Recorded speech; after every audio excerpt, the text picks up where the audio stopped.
Los años 30 fueron de los más prolíferos para la industria transatlántica, con las nuevas naves modernas de Francia e Italia que se sumaban al juego compitiendo con los británicos y los alemanes. Sorprendentemente, la entrada de este lucrativo negocio de la mayor potencia económica mundial fue bastante accidentada.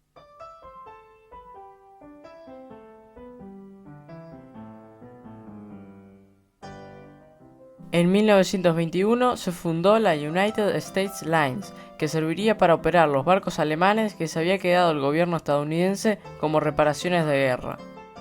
Entre ellos estaba uno de los barcos más grandes del mundo, el SS Leviatán, anteriormente llamado Vaterland. Este barco resultó ser un fracaso económico para la empresa, en gran parte porque la ley seca que corría en ese momento también afectaba a barcos registrados en el país.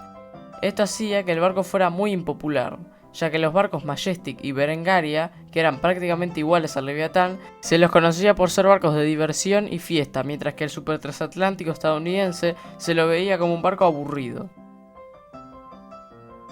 Además de esto, la USL no podía ofrecer un servicio semanal express en la ruta Nueva York, ya que a diferencia de otros competidores como la Cunard y la White Star, la UCL no poseía un trío de transatlánticos que pudiera cubrir esta ruta semanalmente, por lo que a los pasajeros les resultaba muy impráctico tener que esperar varias semanas antes de embarcarse en su viaje. La empresa fue salvada por subsidios y un año antes de que terminara la ley seca se construyeron dos barcos, el Washington y el Manhattan. En ese momento fue que se empezó a pensar en construir el nuevo barco insignia de la flota mercante de los Estados Unidos. America launches a great new shipping venture, the liner America, the largest ship ever built in American yards. El América se votó el 31 de agosto de 1939, un día antes de la invasión alemana a Polonia.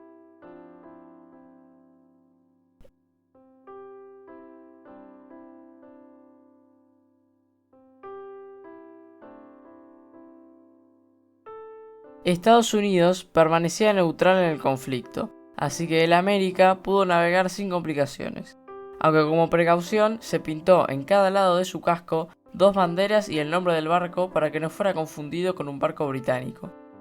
Curiosamente, entre su tripulación se encontraban dos espías alemanes que buscaban información por si el país se sumaba a la guerra.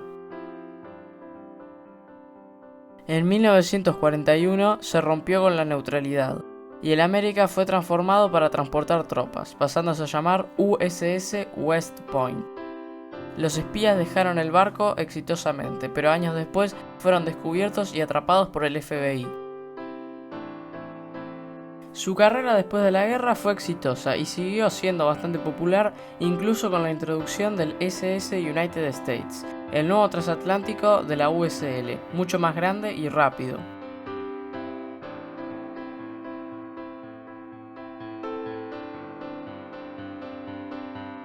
A principios de los años 60, el avión comenzó a ocupar el negocio transatlántico y los barcos más antiguos comenzaron a ser retirados.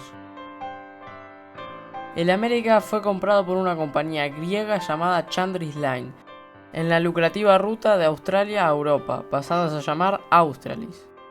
Se lo reformó significativamente, añadiendo piscinas exteriores, aire acondicionado y ampliando su capacidad de pasajeros. Su carrera en Chandri fue exitosa y sin muchos problemas, pero para 1977 era el único barco haciendo esa ruta, y sus años se comenzaban a notar, así que fue puesto a la venta.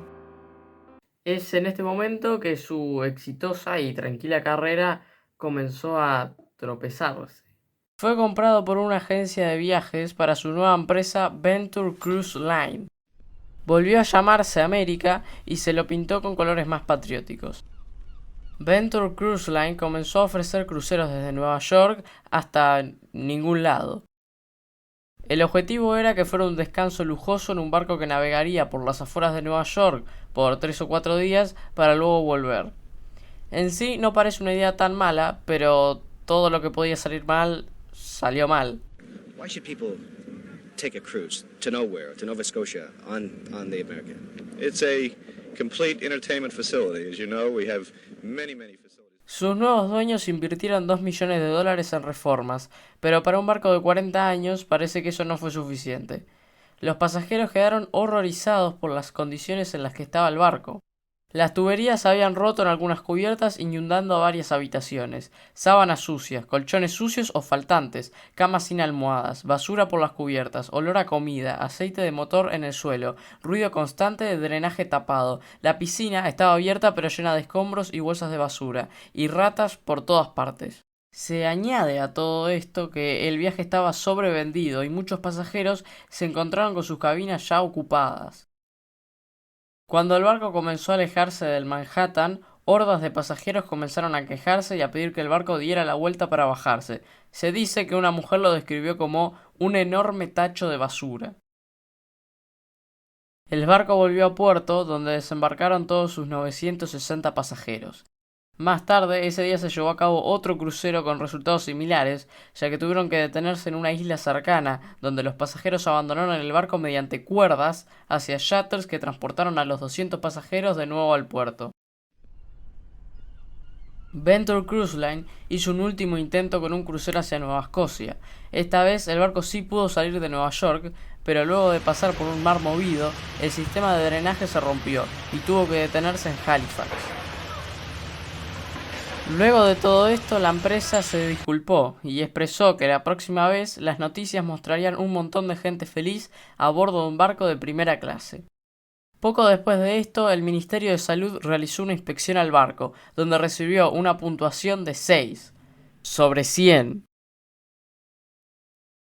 Finalmente, luego de varios viajes cancelados y muchas deudas, Venture Cruise Line cayó en bancarrota sin haber realizado ningún viaje exitoso, y el América fue vendido por un quinto de lo que habían pagado por él. Reconociendo un trato bastante conveniente, Chandris Line volvió a comprar el buque. Obviamente, Chandris lo reformó a un estado interior aceptable. Además, se le removió su primera chimenea que estaba tan corroída que no pudo ser reparada. Fue renombrado SS Italis, realizando cruceros por todo el Mediterráneo. Su segunda carrera con Chandris fue breve, ya que, aunque atraía cierta cantidad de público, la competencia en la industria de cruceros era cada vez mayor, y el Italis necesitaba una gran inversión para seguir en competencia, algo que Chandris Line no estaba dispuesta a hacer, así que fue vendido en 1980. Sería la última vez que navegaría por su propia cuenta. Fue abandonado en la bahía de Piräus, en Grecia, donde fue comprado y vendido para múltiples propósitos, entre ellos el de convertirlo en un barco prisión. Por un corto tiempo se renombró a SS Noga y más tarde Alfredos, aunque este nombre solo se colocó en su proa de babor. A finales de los 80 fue vendido a un desguace. Se llegaron a destruir sus botes salvavidas, pero el comprador se atrasó con los pagos y el barco quedó en una especie de limbo.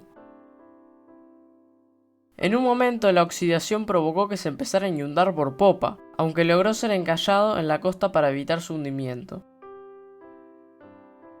Ahora sí, el destino incierto del barco tuvo un punto final cuando unos inversores de Tailandia lo compraron para convertirlo en un hotel flotante. En diciembre de 1993 comenzó a ser remolcado hacia su destino. Era un viaje de casi 100 días. Por precaución, se pintó su chimenea y puente mando de un color rojo brillante y un reflector en su mástil para señalar que estaba siendo remolcado. Sin haber avanzado mucho, se encontraron con una violenta tormenta que desató ambos buques, dejando el transatlántico completamente a la deriva. Poco después fue encontrado encallado en la costa de Fuerteventura, en las Islas Canarias.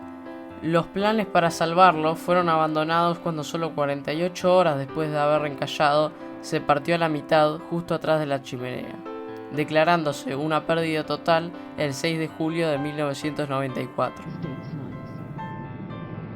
Los años siguientes se convirtió en un punto para sacarse fotos, además de que claro fue saqueado, ya que se podía acceder a él mediante una escalera instalada para su remolcador, aunque esto resultaba peligroso por las fuertes olas del lugar y lo deteriorado que estaba todo el barco.